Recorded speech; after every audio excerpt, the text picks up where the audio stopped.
সমস্ত প্রশংসা মহান আল্লাহ। প্রশংসার মালিক কে? আর চিল্লায় বলেন কে? আলহামদুলিল্লাহি রাব্বিল আলামিন। সমস্ত প্রশংসা আল্লাহরই জন্য, যিনি বিশ্বজাহানের প্রতিপালক। সেই আল্লাহরই দরবারে এক বাক্যে এক কণ্ঠে আমরা সকলেই মিলিতভাবে বলি আলহামদুলিল্লাহ। চিল্লায় বলেন, মন খুলে বলুন আলহামদুলিল্লাহ। তার পরে বিশ্ব নবী সরকারে দো আলম, নবী কুলের শিরোমণি, মানব কুলের মুকুটমণি, জানাকে সৃষ্টি না করলে কুল কায়নাতকে সৃষ্টি করা হতো না। সেই বিশ্ব নবীর শানে আমরা সকলে মিলিতভাবে বলি সাল্লাল্লাহু আলাইহি ওয়াসাল্লাম। সম্মুখ উপবিষ্ট দিন দরদি, ইসলাম দরদি মুসলমান ভাইরা, দূর দূরান্ত হতে আগত সম্মানীয় মেহমান, ছোট্ট ছোট্ট মাসুম বাচ্চারা, পর্দার পিছনে উপবিষ্ট মায়েরা ও বোনেরা, সকলকে জানাই আন্তরিক সালাম, শুভেচ্ছা এবং শুভাশিস।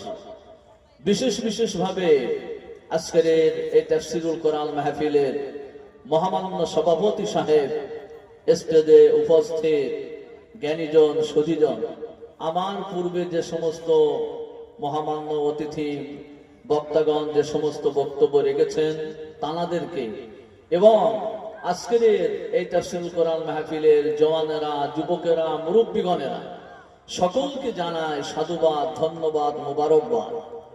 এবং কিয়ামতের কঠিন দিনে, হাসরের ময়দানে আল্লাহ পাক এই মাহফিলটাকে নাজাতের ওসিলা বানিয়ে দেন। সকলে বলুন আমিন।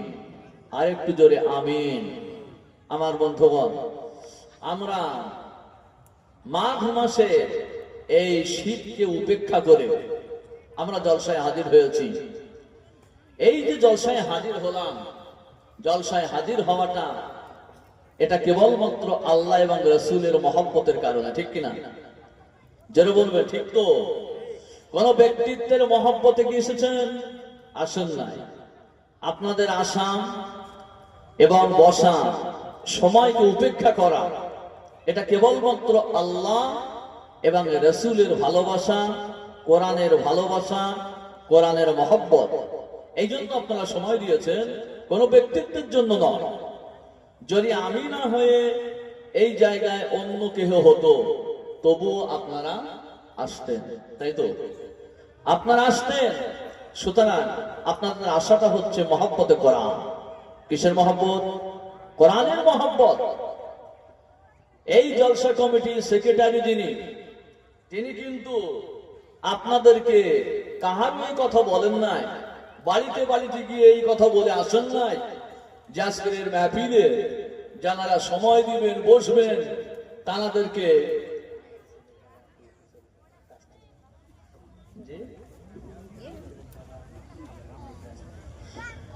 মায়েদের এবং বোনেদেরকে অনুরোধ করা হচ্ছে, কমিটির পক্ষ থেকে আপনাদের কাছে অনুরোধ করে বলছেন যে আপনারা সামনের জায়গাটাকে একটু পূরণ করে দিন।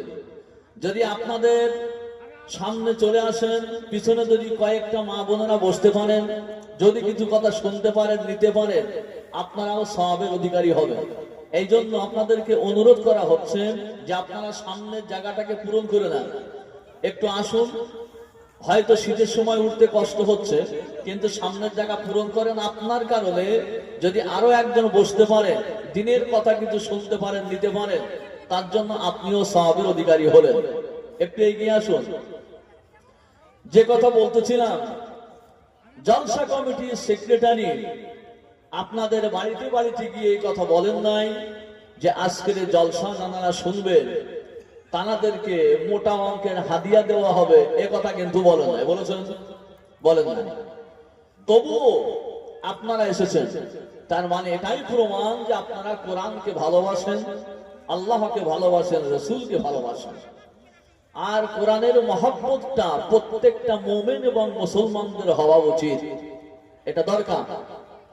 কারণ কোরআন তেলাওয়াত, কালামুল্লাহ শরীফ, এটি এমন একটি গ্রন্থ, আল্লাহর হাবিব বলেছেন যে মুমিন ব্যক্তিদের রূহ এবং তাদের কলব, তাদের অন্তরটা যখন আল্লাহর কালাম শুনে, তেলাওয়াতে কোরআন শুনে, তখন তাদের অন্তরটা, তাদের রূহটা ভরে যায়। যেটা বলবেন না সুবহানাল্লাহ। সুতরাং তেলাওয়াতে কোরআন হচ্ছে মুমিনদের রূহের খাদ্য। এই জন্য এই তেলাওয়াতে কোরআন শোনার জন্য তাফসীরুল কোরআন মাহফিলে আপনারা বসেছেন, এটা আপনাদের রূহের খাদ্য হিসাবে আমার বন্ধুগণ। তবে মাহফিলে কিন্তু বিভিন্ন প্রকারের মানুষ থাকে। আপনাদের দিকে কেমন মানুষ তা আমি জানি না, যেহেতু আপনাদের দিকে আমার এই সফর হচ্ছে সর্বপ্রথম সফর। আমি আমার জীবনে বহু জেলায় চলাফেরা করেছি, তবে দক্ষিণ দিনাজপুরে এই প্রথম এলাম। এদিককার মানুষেরা কতটা নেবেন কোরআন আমার জানা নাই। তবে আমাদের দিকে মেহফিলে, শুধু আমাদের দিকে নয়, বিভিন্ন জায়গাতে সাধারণত এটাই দেখা যায় যে মেহফিলে বিভিন্ন প্রকারের মানুষেরা থাকে। এক শ্রেণীর মানুষেরা থাকে সুরের পাগল, আবার এক শ্রেণীর মানুষেরা থাকে কোরআনের পাগল। কোরআন যদি না হয় তো জলসায় হয় না। আবার এক শ্রেণীর মানুষেরা থাকে আপনার ইতিহাসের পাগল। আবার এক শ্রেণীর মানুষেরা থাকে যে আপনার ঘটনার পাগল। বিশেষ করে মায়েরা বোনেরা, এরা ঘটনার পাগল। ঘটনা শুনলে মন ভরে যায়, ঘটনাগুলো মনে রাখে ভালো। তবে আমি ইনশাআল্লাহ কোরআন থেকে হাদিস থেকে আলোচনা তো করব, কোরআনও থাকবে, কিসসা কাহিনীও থাকবে, এবং যতটুকু বলবার তৌফিক আল্লাহ দেবেন ততটুকু বলবো, যদি কিনা আপনারা ধৈর্য দেন বিমাশিয়াতিল্লাহি তাআলা। যদি আল্লাহ পাক চান তো ইনশাআল্লাহ চেষ্টা করব। আমার বন্ধুগণ, আমরা সর্বপ্রথমে আসি এই যে শীতকে উপেক্ষা করে যে সময় আমরা দিলাম, নিশ্চয় কোরআনের মহব্বত, আল্লাহর মহব্বত এবং রসুলের মহব্বত। তো আমরা আল্লাহ এবং রসুলকে মহব্বত করি, তাদের উপরে ঈমান এনেছি, না দেখে আল্লাহ এবং রসুলের উপরে ঈমান এনেছি। তো সেই আল্লাহ এবং রসুলের পরিচয় কি এটা কিন্তু আমরা জানি না। আল্লাহরে চিনলাম কেমনে? আল্লাহরে তো দেখি নাই, দেখেছি? কথা বলবে, দেখেছি দেখি নাই, চিনবো কেমনে? রসুলকেও তো দেখি নাই, রসুলের উপরে ঈমান এনেছি। রসুলের ব্যাপারে যদি কোনো কটূক্তি আমাদের সামনে হয়, তা আমাদের জান দিয়ে হলেও আমরা সেটাকে আটকানোর চেষ্টা করি। তার কারণ রসুলকে মহব্বত করেছি, রসুলের প্রতি ঈমানও এনেছি। কিন্তু সেই আল্লাহকে চোখে দেখি নাই, রসুলকেও দেখি নাই, ঈমান কেমনে আনলাম?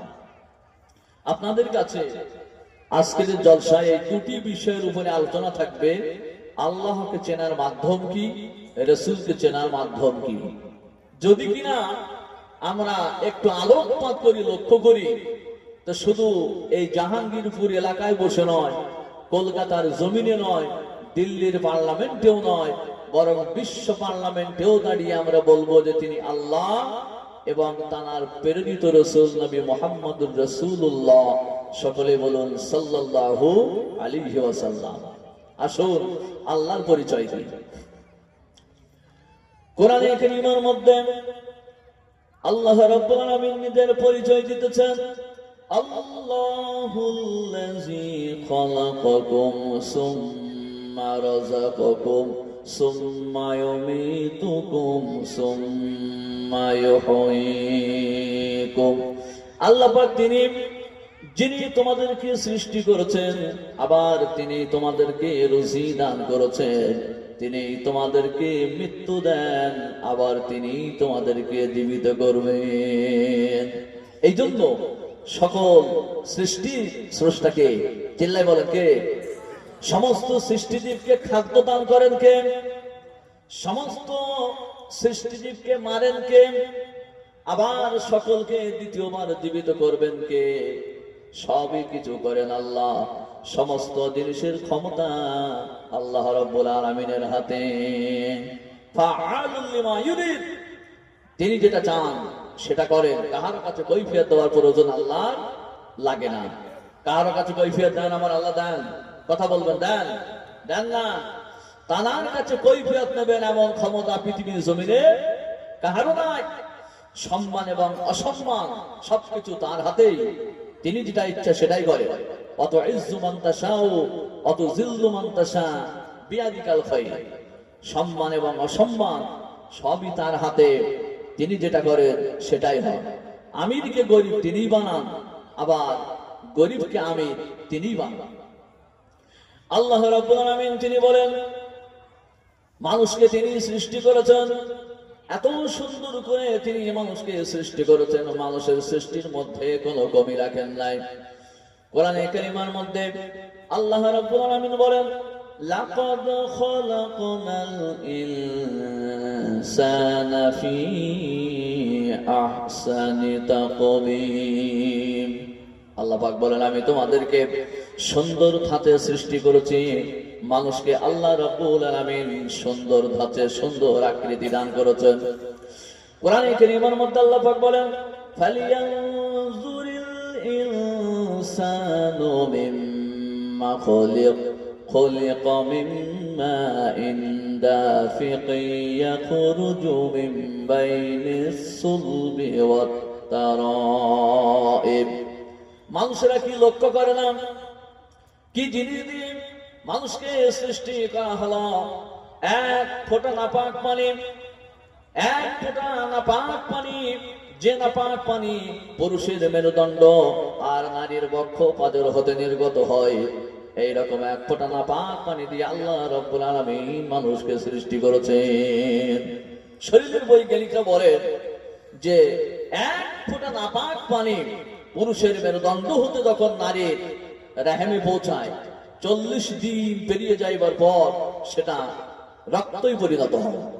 আবার 40 দিন পেরিয়ে যাইবার পর আল্লাহ রাব্বুল আলামিন ওই রক্তটাকে মাংসপিণ্ডে পরিণত করে।